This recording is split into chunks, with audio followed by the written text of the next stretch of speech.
Hello, hi guys! Magandang hapon sa inyo lahat. This is Chin Rodriguez from Masgari Channel, a faith healer o Zomatarder.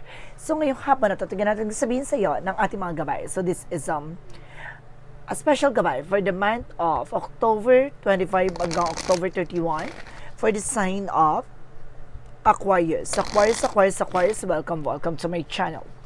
Ano kayang messages, advices, and spirit guides ang ating masasagap for today's video? Kanino kayang energy or kaganapan sa buhay ng mga Aquarius ang ating mahagilap? So guys, this reading is a general reading lamang. Hindi lahat makaka-resonate. Kunin lamang po ang makaka-relate sa inyo and comment down below kung kaninong energy ang ating nasagap. And of course, don't forget to like and subscribe my channel and hit notification bell for more videos update kasi maraming salamat po sa mga walang sawang pagsuporta sa aking channel, lalo-lalo na ang hindi nag-i-skip ng ads na way pagpalain kayo ng Diyos at may kapal, siksik, liglig, nag-uumapaw na biyayang manubalik sa inyo.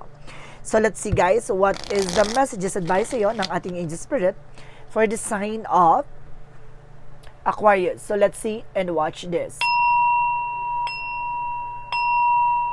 Angel spirit guide, please give information po ano kayong gusto sabihin sa iyo ng ating mga baraha.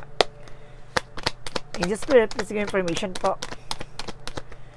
So this is the Eight of Pentacles. Now there's something focus. Now sa negosyo, trabaho, hanap buhay mo. Kailangan being dedicated, kailangan tuloy-tuloy yung ginagawa mo. Hindi pwede magpapagulo ka o hindi ka pwede magpapalinlang sa mga tao sa paligid mo, no? Kailangan focus. So represent the Seven of Pentacles, a Seven of Swords, no? This is something cheating, lying on you. Just be aware guys, no? May mga tao sa paligid mo kumukuha ng impormasyon, kailangan gamayan mo, no? Huwag kang magpapalinlang sa kanila. There's something cheating, no? This is something trickery din ako sense, no? May panlinlang. Kaya kailangan huwag kang magpapagulo. And this is a Queen of Pentacles. There's a good sense pagdating sa entrepreneur, no? Kumbaga marunong ka rin ng mawak ng finances, kaya kailangan maging aware ka rin sa mga pagpapautang, no? Mag-ingat ka sa mga hiram-hiram kasi maaaring hindi niya nabayaran. This is something, the Ace of Cups, something a new love coming in for you. May bagong pag-ibig na maaaring magpatibok sa pihigang puso mo, or either, kumbaga, if you are being together with your husband, wife, or something a marriage, partnership, no? Or jowa, maaaring this is something ibalik yung kilig, and this is something proposal, maaaring mag-propose to, no? And of course magkaroon ng higher level of commitment, and there's a proposal din ako na sense, proposal for a business, proposal for work, and this is something promotions, okay? And this is the King of Pentacles with security and practicality. So kailangan maging practical and secure kapag dating sa finances. What is the Eight of Pentacles? Represent the King of Swords. Oh, see? Kumbaga matuto kang dumistansya at putulin yung mga walang bagay o kaugnayan sa'yo. No, yung mga taong hindi nag-serve sa'yo, yung mga taong lalapit lang yan pag kailangan ng tulong mo, yung mga negative, no, negative thinker or something na toxic, kailangan mo putulin yan. This is something, stop the pattern. Maging matalino at mapagmatsyag sa kung ano man ang magiging decision or gagawin mong actions. And the Seven of Swords represent the Seven of Pentacles with a harvest time. So may mga bagay dyan na kumbaga magsisinungaling to about sa mga investment, gano'n, kaya mag-ingat ka, no? This is a Seven of Pentacles with a harvest time. Pangalagaan mo ang iyong pinag-ipunan. This is the Queen of Pentacles represent the Hangman with something the Hangman in reverse, so it means this is something a new perspective. Baguhin mo yung mindset mo, or may mga bagay na ipapaniwala sa'yo dito, kaya kailangan mag-ingat ka. The Ace of Cups represent the Two of Pentacles. So this is something balance. Maging balance ka sa emotion mo. Mamaya may asawa ka na pero may jowa ka pa rin. Oh, mag-ingat dyan sa ganyan ha. May nasense ako na ganito na may asawa na pero may jowa pa. Mag-ingat-ingat dyan. Magulo yan. Hindi ka pwedeng lumayag or something na parang magbangka magbangka sa dalawang ilog, ganon. And this is something the Two of Swords, no? There's a Two of Swords with an indecision. May mga bagay na kailangan magdesisyon. Lahat ng offer dito ay maaaring magdala sa'yo ng changes. Na kaya kailangan mag-ingat ka. Gagamayan mo yan. And this is the full card for a leap of faith. Now, this is something progress. Huwag mong madaliin yung progress or proseso mo. Kung paano mo magiging matagumpay sa buhay mo, kailangan mong himay-himayin, no? Dumaan ka sa tamang proseso. This is step by step. And the King of Pentacles, maging secure ka lang sa mga kinikita mo or finances mo, maging secure ka. So, Eight of Pentacles and of course the King of Swords represent the Three of Pentacles with the collaboration. See? Sa mga taong katrabaho mo, mag-ingat ka, mag-focus ka dyan, no? Hindi ka nagtrabaho para for friendship or something. Bonus na yon. So, kailangan mo mag-focus sa trabaho para mag-earn ng salapi at makaipon na makapagbayad sa mga bills or something na bayarin nyo, no? So, let's see what is the Seven of Pentacles because the Seven of Swords. So, this is the High Priestess. So, this is something in hidden agenda or something as secrets. No? Ito ay sikreto at ito ay biglaan, hindi mo inaasahan.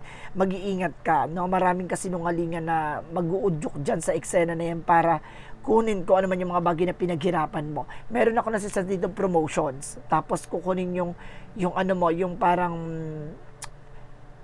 yung proposal mo, gano'n. Tapos, di ba, sasabihin sa kanya yon gato ganyan. No, mag-ingat ka.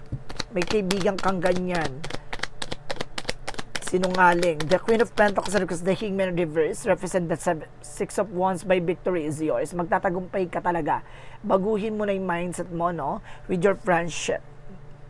Okay, sinasabi kong pangalagaan mo yung protection mo kung ano man yung mga bagay nagbibigay ng resource of income or salary mo. And if you want something good, just may magandang balita dito pagdating sa love life. No, if you are being single, maaring may taong magpatibok at diba, magbigay ng inspirasyon sa iyo at maaring makatanggap ka ng phone call messages. The Knight of Cups because the Two of Swords represent the Six of Pentacles, giving, receiving something by the universe. Magtutuloy-tuloy na rin daw about sa finances. Itong offer na to, kung kailangan mo magdesisyon na pangatawanan, kung ano yung magiging desisyon. This is a magician for manifestation. Kumbaga, kung alam mo sa sarili mong pinagpursigihin mo, pinaghirapan mo yan, ma-manifest mo yan. No? At yung mga pag-manifest mo yan, hindi yan basta-basta maaagaw ni naman. Kasi pinaghirapan mo yan. So, let's see what is the outcome.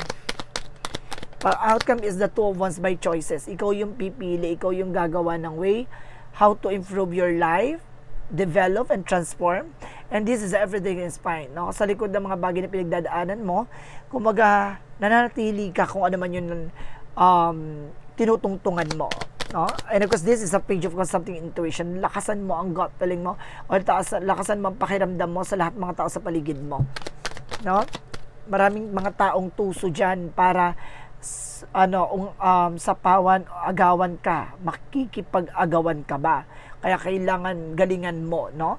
And this is a 12 with a partnership. Mag-ingat ka even sa partnership. So, let's see. Additional messages tayo. Pagdating naman tayo sa finances. Trabaho, negosyo, hanap buhay. This is the Eight of Wands, something, travel, communication, messages, phone call, email, kumbaga, kung hinihintay mo makakalis ka, pupunta ka ng ibang bansa, yes, maaari there's a possible na makaalis ka, kumbaga, naghihintay ka na messages and email, there's a yes na may parating, and this is a Nine of Pentacles with the security, no, na maaaring ibigay sa iyo, but slowly, but surely, no, kumbaga, mabagal man yung pag-usad na to, pero sinisigurado magiging matagumpay ka, no, basta pinagdaanan mo, so on the right timing, and of course, wasto at tama, na hindi ka nang agaw, hindi ka nang nanira or something, no, darating yung araw na magiging maganda eksena mo. There's the Queen of Cups with healing. Magkakaroon ka ng emotional healing dito, hindi na may stress, no, mawala, kumbaga magkakaroon ka ng financial freedom. So let's see what is additional messages. Pagdating naman sa love life, so this is a Queen of Wands by confident. Basta lakasan mo ang loob mo. This is something empowerment na may mga bahagi sa buhay mo na hindi makikita sa iba. Alam mo sa sarili mo yung grounds mo. This is the Seven of Wands by protection. Protection at pangalaga mo yung sarili mo. Hindi mo kailangan makipag-agawan, hindi mo kailangan makipagpaligsahan, makipag-compete sa mga tao sa paligid mo. Alam mo sa sarili mo kung ano yung mga bagay na kailangan panindigan at kailangan pangalagaan. Additional messages about sa love life pa, isa pa. And of course, this is something that is one something, a new project, new home, may bagong bahay, bagong sasakyan, bagong parating na bagong eksena pagdating sa love life. Pagdating sa health, this is a Nine of Pentacles with something good, no, conditions, and the Hierophant for a lesson learned. Matuto ka na, no? Kumain ka dito ng fruit and vegetables, guys. Nasa-sense ko, no, na maaaring nalalabo yung paningin nyo. Kailangan nyo kumain ng masustansya pagkain, lalo na pagdating sa vitamin sa mata, no? Kailangan nyo yan, guys.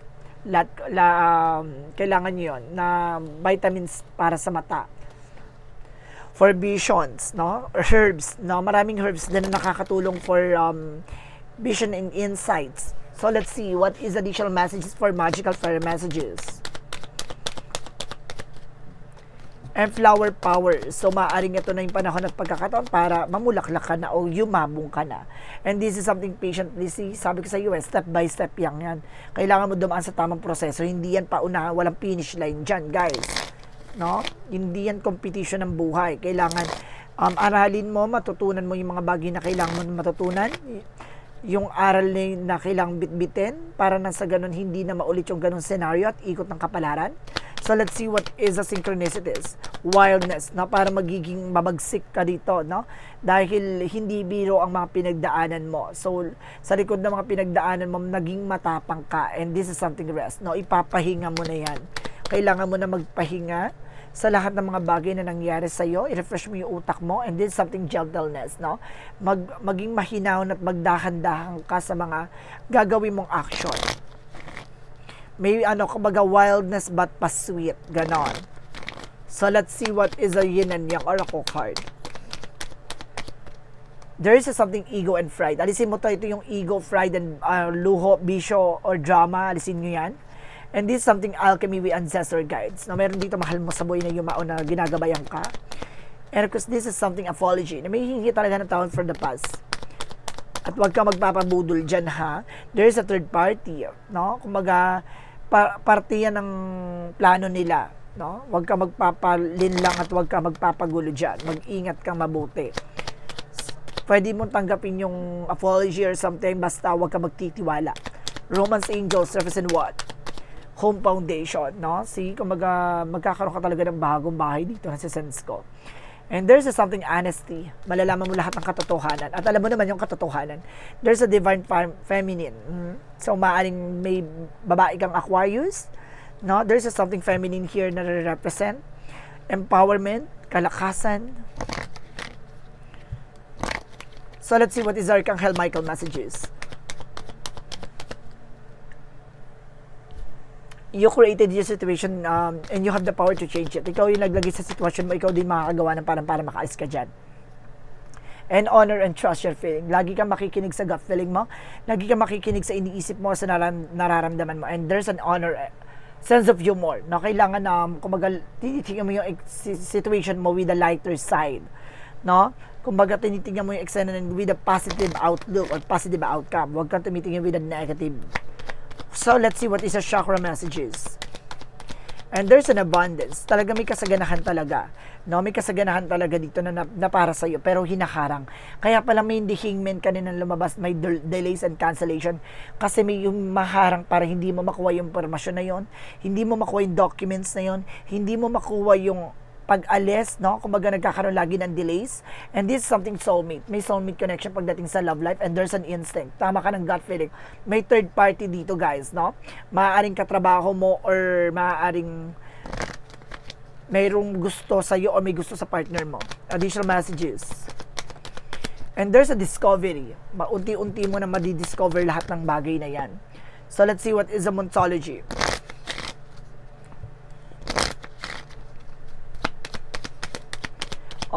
Don't let your past hold you back. Huwag mo na balik-balikan na nakaraan. No? Surrender. Isa sa yan sa nagiging negative attractions, yung binabalik-balik mo. And this is something surrender to the divine. Nakapakawalan mo yung mga bagay na alam mo hindi mo kontrolado. And show the world the real you. Ipakita mo sa mundo kung sino ka talaga. For the angels answer, represent what? Within the next few months, sa mga susunod na buwan, there's something that changes coming in for you. And if you believe, basta naniniwala ka daw. No, let's see what is the energy. Let's see what is the energy represent what? Represent envy, ego, drama, pride, and of course something vanity, yung luho, bisyo. And of course, this is something a drama. No, magaling magdrama to, mag-ingat ka. And there's a victory coming in for you. Magtatagumpay ka pa rin. And there's a third chakra, Archangel Chamuel, about naman to sa nararamdaman mo sa katawan mo by your physical. No? Nagkakaroon ka ng heartburn dito. And there's a something stomach pain. So let's see what is additional messages. Alam nyo guys, there's a something a masculine, muscle pain, sorry. There's a something muscle pain ako nasisense. And this is something creativity with a change. Unti-unti na mababago lahat ng eksena sa'yo. And there's a survival, no? At makakaligtas at makakabangon ka dyan. So let's see what is the romance angels represent what? There's a something chemistry. Meron talagang, di ba? There's a something magnetic attraction pagdating sa relationship. And there's a something it's safe for you to love. No, safe ka naman daw pag nagmamahal. And there's a something honeymoon. May honeymoon talaga, no? Na maaaring mangyari. And there's a something being optimistic about sa love life. Kailangan positibo ka lagi, hindi ka pwedeng nega. Additional messages with an angel spirit. Success, wow. There's a success coming in for you, and this is something loneliness. Hindi ka nag-iisa, no? Ginagabayan ka ng ating angel spirit guides. So let's see what is additional messages with an angel spirit.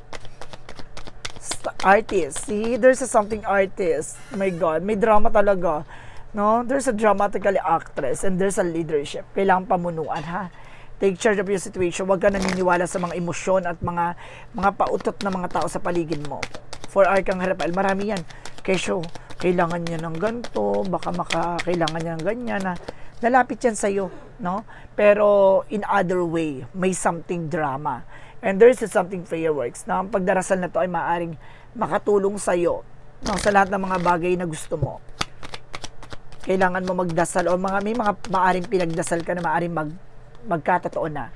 And there is something emphatic started with observing what not yours. Now, kung magawag mo siya daw, ina-adapt yung mga hinain nila or something. Kasi may mga parte sa paligid mo na na-attract mo yung negative. And this is something earth of school, higher learning and life lesson. Marami kang bagay na matutunan sa buhay mo. For Jesus loving quote said, heal the sick that they're in, and say unto them, the kingdom of God is coming to you. So see, magagalingin ka ng ating Panginoon sa lahat ng mga pinagdaanan mo, sugat na nakaraan, bagkos kailangan maging aral sa iyo yung sugat at pilat na naiwan, no? Kaya kailangan matauhan ka sa lahat ng mga nangyari sa iyo. Wag na maulit-ulit yung ganong scenario. So let's see what is the angel's number. Pwede ka magpatawad, pero 'di ba? Wag ka na ulit magpapabudol at magpapauto. And this is something 41 for unique skills, no? It is the time of intense self-development. Focus on your mind, of your craft. You already have what it takes to succeed, but practice make you as a master.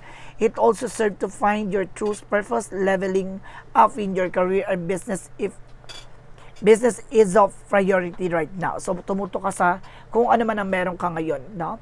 Kumbaga may mga taong gugulo at gugulo niyan. Kaya kailangan mag-focus, practicein mo to enhance your ability and skills para makuha mo yung mga bagay na what you deserve. What is the messages of life? Messages of life represent live for love, no? Itong buhay na to, na ibinigay sa iyo ay puno ng pag-ibig at pagmamahal. Today, I put love into everything I do. It is also that gives life to all things, and I open my heart to this great power. I gently acknowledge and speak with a kindness. I feel each thoughts with a love and light. I love God and all being everywhere. I live for love. I love myself. Pagtanggap, no? Unti-unti mong tatanggapin, may mga tao sa paligid mo, hindi mo kailangan i-please or ipilit yung sarili mo sa mga taong hindi ka gusto. No, kaya kailangan tanggapin mo, mahalin mo kung ano man yung mga bagay na meron ka. Tandaan mo, may katangian at kaalaman at kakayanan ka na hindi matatawaran ng nino man. Kaya kailangan tanggapin mo yung mga bagay na ipinagkakalob sa'yo, tanggapin mo yung mga bagay na nawawala sa'yo, at tanggapin mo yung mga bagay na umaalis sa'yo. So guys, this is the special gabay for the month of October 25 hanggang October 31 for the sign of Aquarius. Aquarius, maraming salamat for this wonderful reading. So once again, this reading is a general reading lamang, hindi lahat makaka-resonate. Kunin lamang po makaka-relate sa inyo. And comment down below kung kaninong energy ang ating nasagaflex. Don't forget to like and subscribe my channel. And notification bell for more videos update. Kasi maraming salamat po sa mga walang sawang pagsuporta sa aking channel, lalo-lalo na ang hindi nag-i-skip ng ads, na way pagpalain kayo ng Diyos at may kapal. Siksik, liglig, nag-uumapaw na biyayang manang balik sa inyo. At maraming salamat po, and see you in the next video. Bye-bye and babush!